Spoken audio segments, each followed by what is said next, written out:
Hi, this is Gabriel. మీరు చూస్తున్నారు Gabriel tech updates. ఈ వీడియోలో నేను మన వీడియోకి నాయిస్ ఎలా క్యాన్సిల్ చేసుకోవాలో చెప్తాను. నాయిస్ అంటే ఏంటంటే, ఇప్పుడు మనం వీడియో తీస్తాం కదా, సో మన బ్యాక్గ్రౌండ్లో వచ్చే హారన్లు కానీ, ఫ్యాన్ సౌండ్ కానీ, లైక్ మనుషులు సౌండ్ ఇట్లా ఉంటుంది కదా, సో దాన్ని నాయిస్ అంటారు. సో మన వీడియోకి నాయిస్ క్యాన్సిల్ చేసుకొని మన వీడియోని క్లారిటీగా ఎలా చేసుకోవాలో ఈ వీడియోలో చెప్తాను.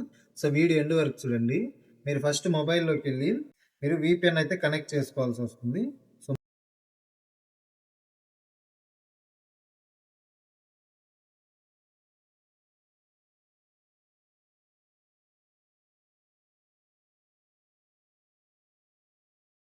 కనెక్ట్ చేసుకున్నాక మీరు మీ మొబైల్లో క్యాప్కట్ యాప్ ఓపెన్ చేయండి.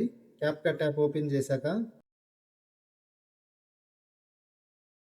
మొబైల్లో క్యాప్కట్ ఓపెన్ చేసుకున్నాక మీరు ఏ వీడియోకి అయితే నాయిస్ క్యాన్సిలేషన్ చేయాలనుకుంటున్నారో సో ఆ వీడియో ఇక్కడ యాడ్ చేసుకోండి. చేసుకున్నాక మీకు ఇంటర్ఫేస్ అనేది ఇలా వస్తుంది. మీరు కొంచెం స్క్రోల్ చేస్తే కింద మీకు ఆప్షన్ చూపెడతారు. సో అవి కొంచెం స్క్రోల్ చేస్తే మీకు ఇక్కడ రెడ్యూస్ నాయిస్ అని ఉంది కదా, సో రెడ్యూస్ నాయిస్ మీద క్లిక్ చేసి ఆప్షన్ని ఎనేబుల్ చేసుకోండి. ఎనేబుల్ చేసుకున్న తర్వాత మీకు పక్కనే ఇంకొక ఆప్షన్ కనపడుతుంది, ఎన్హాన్స్ వాయిస్ అని. సో దాని మీద కూడా క్లిక్ చేసి మీరు ఏం చేస్తారంటే ఈ ఆప్షన్ కూడా ఎనేబుల్ చేసుకోండి. ఎనేబుల్ చేసుకున్న తర్వాత మీకు కొంచెం టైం అయితే తీసుకుంటుంది మీ వాయిస్ క్లియర్ చేయడానికి. కొంచెం వెయిట్ చేయండి.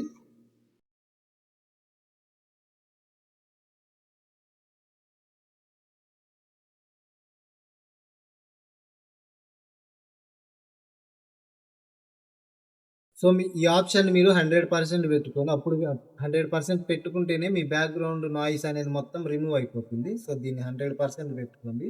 మళ్ళీ మీకు టైం తీసుకుంటుంది.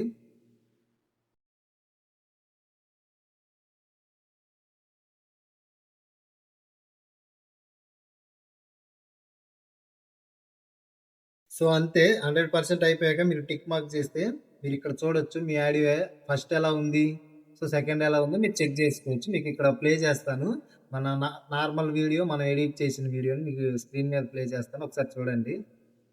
ఈ వీడియోలో మనం పాన్ కార్డ్ ఎలా డౌన్లోడ్ చేసుకోవాలో చెప్తాను. వీడియో ఎండ్ వరకు చూడండి. ఈ వీడియోలో మనం పాన్ కార్డ్ ఎలా డౌన్లోడ్ చేసుకోవాలో చెప్తాను. వీడియో ఎండ్ వరకు చూడండి. సో ఇంతే గైస్, మీరు మీ వీడియోకి ఎంత నాయిస్ అయినా రిమూవ్ చేసుకోవచ్చు. ఈ వీడియో ఇన్ఫర్మేటివ్ అనిపిస్తే ఇప్పుడు వెళ్ళి మన ఛానల్ని సబ్స్క్రైబ్ అండ్ ఫాలో చేసుకోండి. ఇలాంటి మంచి మంచి టెక్ అప్డేట్స్ మీకు ఇస్తూ ఉంటాడు. Okay, thanks friends.